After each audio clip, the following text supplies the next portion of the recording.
Pernah nggak ibu-ibu datang takziah gitu ya, ada orang meninggal, kita datang takziah berkunjung, kemudian kita lihat keluarganya tenang, kita yang nangis-nangis. Ya Allah sedihnya, mereka tenang, ridha terhadap takdir Allah. Terserah engkau ya Allah.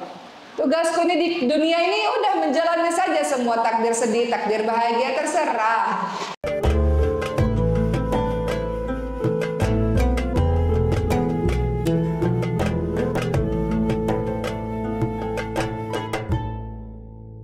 Nah, hari ini saya lagi ingin cerita kepada teman-teman semua bagaimana kita belajar dari teman-teman kita di Palestina sana. Boleh ya Bu ya? Tapi sebelum saya cerita sedikit, saya mau kasih tahu bahwa kita ini sekarang sudah berada di akhir atau penghujung bulan Rajab. Betul? Yang sebentar lagi insya Allah masuk kepada bulan Sya'ban dan sebentar lagi masuk kepada bulan Ramadan. Insya Allah mudah-mudahan di bulan Rajab ini ada namanya peristiwa Isra Mi'raj, di mana dalam peristiwa tersebut Allah Subhanahu wa taala memberikan hadiah kepada Nabi Muhammad SAW berupa salat. Salat adalah penghibur hati bagi orang-orang beriman. Jadi kata Allah Subhanahu wa taala, kalau engkau merasa sulit, maka silakan ista'inu bisabri wassalah, yaitu dengan sabar dan salat. Minta pertolongan kepada Allah dengan sabar dan salat. Begitulah yang dilakukan oleh orang-orang Palestina sana ketika Allah memberikan berbagai macam ujian demi ujian kehidupan.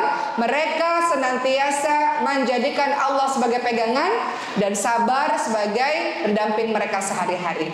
Sebelum saya menayangkan video, karena kita belajar dari video dari orang-orang Palestina tentang kesabaran, tentang sholat, tentang Quran sebagai sumber kekuatan, izinkan saya menyapa orang-orang hebat ya pada hari ini. Ibu Hajah Lina selaku Kepala Sekolah TK Badak Mekargas Alam Badak dan juga merupakan istri dari Bapak Haji Hidayat selaku DPR Kabupaten Kutai Negara akan mewakili. Assalamualaikum Ibu.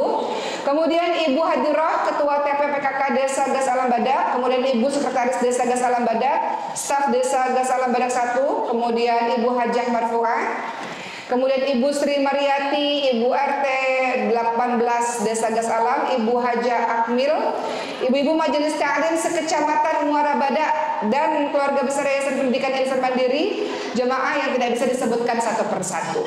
Sudah siap melihat video yang ingin saya tayangkan? Kita lihat video ini baik-baik sekaligus teman-teman belajar. Walaupun peristiwa seperti ini sudah berlalu ya, karena sekarang di Gaza sudah ada gencatan senjata, tidak ada perang lagi. Tapi setidaknya kita bisa mendapatkan hikmah dari kesabaran mereka semua. Silakan kita lihat video ini bersama-sama. Video tentang ibu-ibu di Gaza yang kehilangan anak-anaknya. Silakan.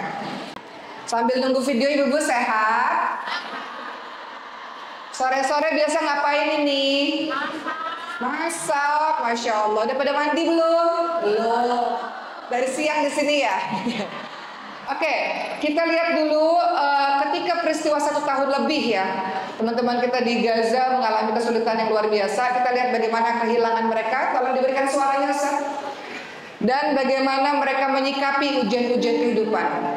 Baik, yang ingin saya bahas pada hari ini, teman-teman semua, ujian yang kita hadapi dibandingkan dengan ujian yang mereka hadapi tidak ada artinya, betul? Kadang-kadang kita merasa ketika Allah Subhanahu wa taala memberikan kita ujian, kok pedih sekali ya ujian kita ya. Kemudian kita katakan, ya Allah, kenapa harus aku yang kau uji ya Allah? Dan kemudian kita marah kepada Allah Subhanahu wa taala dan kita katakan, kenapa tidak adil ya Allah? Kenapa nggak selesai-selesai ujian saya ya Allah? Sebagian orang ketika diberikan ujian-ujian oleh Allah Subhanahu wa taala dia marah. Betul nggak Ibu sekalian? Dan dia tanya, kenapa harus aku? Bukankah aku beribadah kepadamu ya Allah? Bukankah aku sudah sholat sesuai dengan perintahmu? Bukankah aku sudah mengaji dan jadi orang baik sesuai dengan perintahmu? Kenapa kau berikan ujian ini kepadaku? Apa dosaku ya Allah? Sebagian orang ketika diberikan ujian dia marah pada Allah, atau bahkan dia meninggalkan Allah karena ia merasa Allah jahat kepadanya. Tapi lihat lisan dari orang-orang Palestina sana. Apakah ada mereka marah-marah kepada Allah Subhanahu wa taala? Enggak ada. Marah enggak mereka kepada Allah? Enggak. Apa yang mereka katakan? Alhamdulillah ala kulli hal. Segala puji bagi Allah untuk semua keadaan. Mereka enggak mengatakan, mereka itu penghafal Quran lah ibu-ibu sekalian. Dalam keluarga mereka at least setidaknya ada 1 orang penghafal Quran.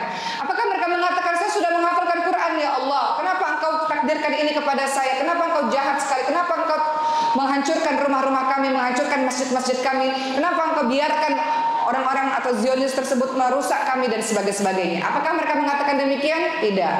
Mereka tidak marah-marah kepada Allah Subhanahu wa taala padahal kehilangan semuanya.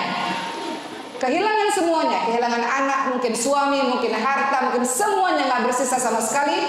Tapi pembelajaran yang kita bisa dapatkan yang pertama dari orang-orang Palestina sana adalah kesabaran yang sangat luar biasa, husnudzon kepada Allah Subhanahu wa taala, prasangka baik kepada Allah, tawakal 'ala Allah, tahu bahwa semua yang terjadi adalah yang terbaik. Tidak ada takdir buruk, semua takdir adalah baik. Kenapa kita mengatakan takdir ini buruk? Karena kita tidak memahami apa yang Allah hendak ajarkan kepada kita di sebalik cerita itu. Maka dalam menghadapi musibah ada 4 jenis orang. Pertama, ketika dia diberikan ujian oleh Allah, dia marah kepada Allah. Kenapa harus saya? Kenapa ya Allah? Belum selesai satu ujian, datang lagi ujian berikutnya. Kenapa ya Allah? Apa dosa saya ya Allah? Itu orang-orang yang kita tidak mau berada dalam posisi tersebut. Jenis orang kedua, ketika Allah Subhanahu wa taala memberikan ujian dalam kehidupannya, maka orang kedua ini dia adalah orang-orang yang sabar. Sabar itu artinya dia tahan, menahan. Dia bisa kok marah-marah, teriak-teriak, menangis, menepuk-nepuk pipi, merobek-robek baju, melakukan hal-hal merusak lainnya bisa, tapi dia sabar. Dia menahan itu semua. Jenis orang ketiga, tingkatan berikutnya adalah ridha. Ridha terhadap takdir Allah. Apa yang dimaksud dengan ridha terhadap takdir Allah? Dia tidak merasa sakit. Terserah ya Allah, mau dikasih apapun terserah, aku kan seorang hamba. Tugas hamba itu menerima saja apa yang dikatakan oleh rajanya, oleh Tuhannya. Terserah ya Allah. Hanya saja berikan aku bahu yang kuat untuk bisa melaluinya. Hanya saja berikan aku kekuatan, berikan aku petunjuk untuk bisa menjalaninya. Terserah Engkau ya Allah. Mau dikasih sakit, mau dikasih anak meninggal, suami meninggal, harta habis, terserah ya Allah. Aku ini hamba. Tugas hamba menjalani saja skenario dari Tuhannya. Gak ada rasa sakit. Pernah nggak ibu-ibu datang takziah gitu ya, ada orang meninggal, kita datang takziah berkunjung, kemudian kita lihat keluarganya tenang, kita yang nangis-nangis. Ya Allah sedihnya, mereka tenang, ridha terhadap takdir Allah. Terserah Engkau ya Allah. Tugasku ini di dunia ini udah menjalani saja semua takdir sedih, takdir bahagia, terserah. Hanya saja berikan aku jalan untuk bisa melewati ini semua. Ridha. Nggak semua orang ridha ketika Allah berikan ujian dalam kehidupannya, nggak semua orang. Orang-orang Palestina sana masuk dalam tahapan apa nih? Sabar, ridha, atau tingkatan tertinggi adalah bersyukur. Ada nggak orang dikasih ujian, dikasih musibah dalam hidupnya dia bersyukur? Alhamdulillah ala kulli hal. Orang-orang mukmin itu kalau dikasih ujian kesedihan, dia katakan alhamdulillah ala kulli hal. Segala puji bagi Allah untuk semua keadaan. Masih memuji-muji Allah lah pada saat dalam keadaan sedih. Gak semua orang dalam posisi begini, betul gak ibu-ibu sekalian? Ketika dikasih ujian oleh Allah, alhamdulillah segala puji bagi Allah. Karena ya Allah, lewat kejadian ini aku jadi tahu, jadi belajar sabar, jadi belajar untuk rendah hati, jadi belajar untuk selalu bergantung padamu ya Allah. Ketika dikasih senang, sehat, bahagia, mungkin lupa untuk sholat malam. Ketika dikasih sakit, baru bangun sholat malam. Ternyata ujian membuat kita lebih taat kepada Allah Subhanahu wa taala. Ketika dikasih kaya, mungkin sombong. Ketika dikasih miskin, doanya lebih khusyuk. Dikasih sehat, sholatnya asal-asalan. Dikasih sakit, kadang kalau kita sedih, maka ibadah kita jadi lebih khusyuk. Betul gak ibu-ibu sekalian? Kadang-kadang Allah rindu dengan tangisan ibu-ibu semua. Oleh karena itu Allah kasih ujian. Karena kalau dikasih happy terus, doanya asal-asalan. Rabbana atina fid dunya hasanah fil akhirati hasanah wa qina adzabannar. Enggak masuk ke hati. Tapi kalau ibu-ibu lagi sedih, lagi dikasih ujian dahsyat, pasti doanya sepenuh hati. Betul tidak? Oleh karena itu kata Allah, udah lama nih hambaku ini tidak menangis. Sudah lama nih hambaku gak khusyuk ibadahnya. Sudah lama hambaku ini gak bangun sholat malam berjam-jam untuk menengadahkan tangannya dan meminta kepadaku. Udah lama rindu Allah dengan tetesan air mata kita, dengan rintihan kita. Kata Allah, ya udah dikasih aja ujian biar dia balik lagi kepada Allah Subhanahu wa taala. Maka kalau kita lihat dari video yang tadi ditayangkan, dia mengatakan, alhamdulillah ya Allah, kau ambil rumahku, alhamdulillah ya Allah, kau ambil anak-anakku, segala puji bagimu wahai Allah. Masih memuji-muji Allah, ya Allah anak-anakku syahid. Ibu tahu orang-orang syahid itu di pandangan mata kita dia mati, tapi dia hidup di sisi Allah Subhanahu wa taala. Maka orang-orang Palestina sana dia sudah kembali kepada kekasihnya, kepada Allah Subhanahu wa taala. Sedih sementara, tapi dia tahu bahwa orang-orang yang mati syahid hidup di sisi Allah Subhanahu wa taala. Inilah yang pertama-tama yang kita bisa dapatkan pelajaran dari orang-orang Palestina sana. Kalau kita ngeluh dengan apa yang terjadi dalam kehidupan kita, malu rasanya. Malu nggak? Kita baru dikasih satu ujian, malunya luar biasa. Kalau kita mengeluh dibandingkan dengan orang-orang Gaza Palestina sana. Dalam kehidupan kita, dalam surah Al-Baqarah disebutkan, Allah Subhanahu wa taala menguji kita pasti dengan a'udzubillahi minasyaitonirrajim.